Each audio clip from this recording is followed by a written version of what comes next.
to celebrate 100 beautiful subscribers to this brand new YouTube channel, we decided to reform the Roman Empire in less than 100 years. And here's the thing. I've actually never reformed the Roman Empire in this game before. I have almost 2,000 hours in this game. So this is completely legit, squeaky clean, 100-year Roman Empire run. You're going to see exactly how I did it. I'm employing a couple of different strategies here. You're going to notice one thing right off the bat that's kind of weird. I'm very far away from anything related to the Roman Empire. And I'm playing in 1066. Not even a particularly powerful start date for a Viking character up here. So you might be wondering why I'm starting up in Scandinavia, and this is for a very simple answer that is actually very, very dumb. I was rolling for the Conqueror trait. I've done this a couple of times, and it's never worked. I thought I would get it this time, and it still didn't work, which is fine, because it was still extremely advantageous to get a jump start up in Scandinavia, and you'll see later in the video how I springboard off out of Scandinavia and kind of enter the Mediterranean sphere. You will see that in the later part of the video. We truly break out of Scandinavia in a just bloody amazing fashion. But what I'm trying to do in the early game is roll to get the Conqueror trait, and I did this in a couple of ways. First off, I set the parameters so it would be strong only, which basically means you need 500 gold in the bank, you have to have a 15 plus domain size, and you must be below the age of 35 and obviously have the strong or hail trait or some physical prowess trait. So that is why in these early days you're going to see me win some absolutely absurd battles that are really one-sided. That is because I have the highest possible martial education, which is a huge help to getting the Conqueror trait. Additionally, with the Conqueror trait, it rolls every 5 years. So every 5 years it's going to do a check and make sure that certain characters reach a minimum threshold. Like I said, part of that threshold is to make sure that you're above a count, so you got to be a duke or a king or an emperor.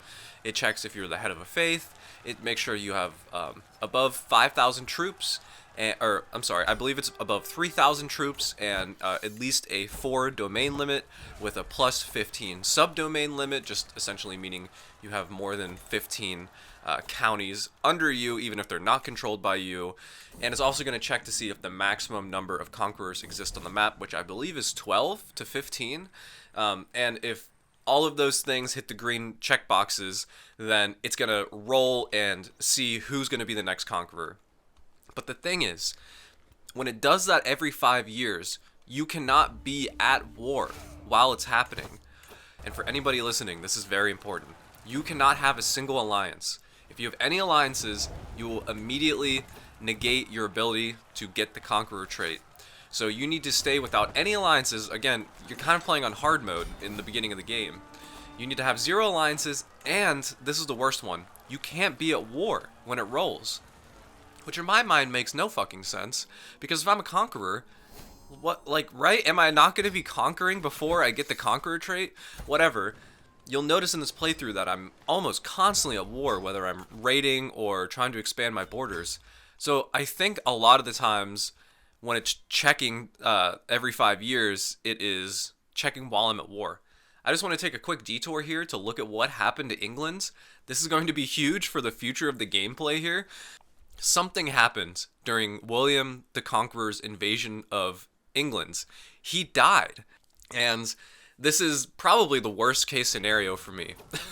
This was the opposite of what I wanted, and you see right there a vassal of Norway declared war on me, because Norway is so powerful at this point that even his vassals are bigger than me. So you see here, I am just like, oh god, like what am I gonna do? Luckily his vassal was kind of a pussy, so we just completely destroyed him because our martial education is just ludicrous.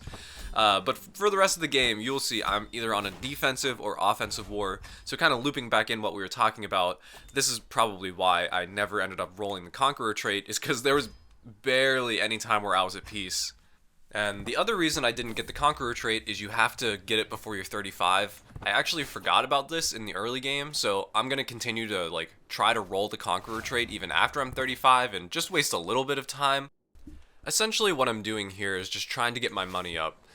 Since I'm tribal, I have to buy all my troops with prestige, but in order to get more prestige, we need money. So here is our first beautiful raiding montage on the little island of Ireland. We're going to completely ransack Ireland, and you can just see how powerful raiding is. We shoot up to 600 gold just after that little raid. We get a ton of prestige, and here I'm just checking on who's the other conquerors, just expanding my territory and everything like that, trying to get as much prestige as possible. This is what we're going to struggle with through most of the game. Funny enough, usually people struggle with gold, but in this game I was really struggling with prestige.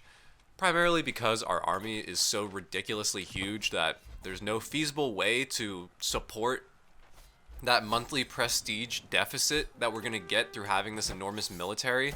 Like, we're never going to see that sub number under the prestige go into the positives. So I have to constantly be raiding to make up for that. And here you can see we catch our very first L of the game. I'm actually gonna, you see me try to avoid it here because I saw the writing on the wall. It's so evenly matched, but he just had a ton of bowmen. He's defending in Taiga, and that is a really hard thing to beat. So I go back to Ireland. Poor Ireland. I feel so bad for them in this game. I was like, all right, well, that's too hard. My neighbors are too difficult. I'm just gonna go back to Ireland. And here, I've been checking up on Norway the whole game, and my heart sank when I saw this. He finally turned his sights towards me. I knew it was going to happen eventually. He was so powerful. I knew there was basically going to be nothing I could do once he did declare war on me other than cross my fingers and hope he was just taking a little pointless county, which he was.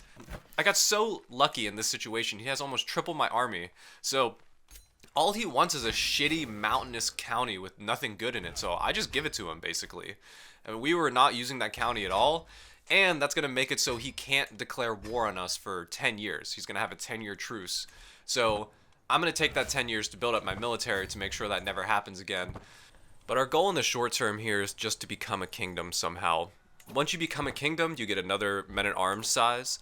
So really, we're just trying to get that title so we can build up our military as big as possible, because our primary goal is to be able to break out of Scandinavia at this point. And we're going to need a much, much bigger army in order to do that. So here I'm just eyeing up who I'm going to raid next. I believe it's Wales' turn. And we get our first jump scare of the game, and that is Sweden declaring surprise war on me. Not the last time. Not the last time in this game will he surprise declare war on me here. But you see that the war objective is actually a huge chunk of my capital, so compared to what we did with Harold here, we are not going to be able to just surrender. We are going to have to completely hold out and fight to the last man. And luckily, the AI is so brain dead that they disembark, and look at that! Oh, look at that win! At least 2-to-1 odds, just annihilated them because of their disembarkment penalty. Just crazy. Also, I have really overpowered knights because of my martial education, and here you'll see me look for another knight with high martial by marrying off one of my courtiers. And always make sure they have a maternal marriage, but you want to make sure you have no single women in your court. You want to marry them to the beefiest dudes possible. And here you can see their army is still double the size of mine, and now they have no disembarkment penalty. So I'm gonna go hide in my capital while they figure out what's going on, and then I realize I can just white piece them out. So we do that. This was a bad idea. In the future, they're going to declare war on me again, but I'm hoping by the time they declare war on me again, I will have an army that can pretty much tell them to fuck off. So I completely siege down Wales here. We get an absolutely ridiculous ton of loot. We're almost up to 700 gold here. And here we see that Harold actually died, leaving Norway in twain between his two sons that split between England and Norway.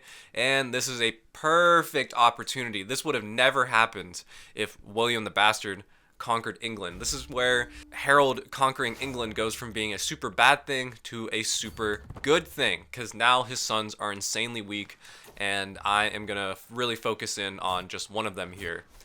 I'm just going to try to get this little patch of England that's right next to my territory, but in the future I'm going to cast my sights to actually just taking the islands of Britannia properly. Now you see he gets overthrown, And now the Normans are actually back in power, which sucks.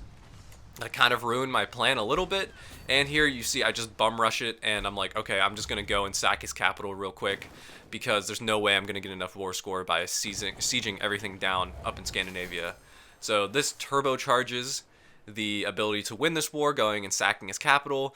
But then I noticed that his guys are unsieging everything I just sieged, so I gotta sail all the way back up to Scandinavia and fight a couple of battles up by my capital. This is one case in the game where the dogpiling really starts. This guy sees I'm at war, so he decides to jump in. Bad decision for him, but not before I can host a grand tournament and somehow win 2 out of the 3 events. I think I netted like over 1,000 prestige from this at the end of the day or something crazy. I almost won all 3. I won about 90% of the duels and then lost in the final round, which is crazy. But yeah, here you see I take the L. But in the end, I actually end up winning 2 out of the 3 events in this tournament that I threw. And it just nets an absolute shitload of prestige, which I'm just going to put right back into my military. And while I wrap this war up, I just want to take this moment to kind of recap what we've been doing so far, because what you're going to see in the next handful of years is a light speed jump compared to what we've been doing. So basically, I want to say for maybe the past 15, 20 years, which again is 20% of the total amount of time I have, and I currently own 0 of the provinces I need to form the Roman Empire. But what we've been doing so far is farming a ton of prestige and farming a ton of gold so we can build up our military and get the title of king. And I've been doing that by hosting tournaments, hosting feasts, really going on a ton of raids. So the beginning part of this is honestly the easy part, because I'm really just kind of expanding through easy borders around my neighbors, taking off the low-hanging fruit basically. But that is all over. Basically, from this moment in the video on, we are taking on the big fish, and the first fish we're taking on is just taking over the Kingdom of England properly. Really what I'm looking for with vassals is the loyal trait. We're looking for people who are maybe content, lazy, or loyal. Those are 3 that you really want. Now, the problem is with looking for specific character traits is that those specific characters will die, and who knows if their heirs will inherit those character traits. The odds are more likely because parents often pass down their character traits to their children, but it's not guaranteed that one of your vassals that's loyal is going to have a kid that's loyal. But the thing is, since we're doing this run in under 100 years, I'm estimating that we maybe have about 3, maybe 4 lifetimes to form the Roman Empire. So if we're only thinking 3 or 4 generations ahead, I don't think that's going to be too much of a problem, and it's really going to set us up on kind of a cyclical basis where we can deal with our older vassals back in our early lands and deal with our newer vassals in the new lands that we get. But to cap off this episode, you will see the conquest of the Kingdom of England. I took over that little section of Scotland, actually just to kind of test my military and see how they did. And you can see the AI again gives me a disembarkment penalty, which is amazing. And my favorite son is actually born during this war. His name's Cole Dixon. I have no idea why I called him that. But at the same exact time, the Crusades are born, and I am shitting my pants because I am actively at war with England.